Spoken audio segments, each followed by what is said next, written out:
Kebakaran yang terjadi di kawasan padat penduduk ini terjadi pada pukul 5 sore yang meludeskan satu unit rumah milik Sudarsono, warga RT 05, Kelurahan Ulak Surung, Kecamatan Lubuk Linggau Utara 2.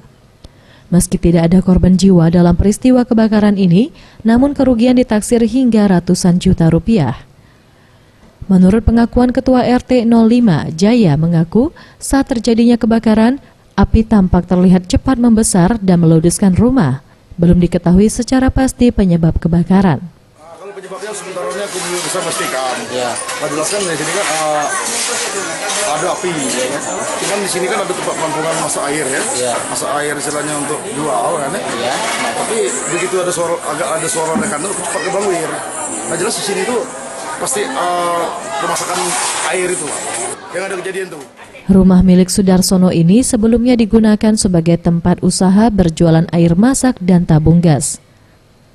Ferry Setiawan, Sriwijaya TV.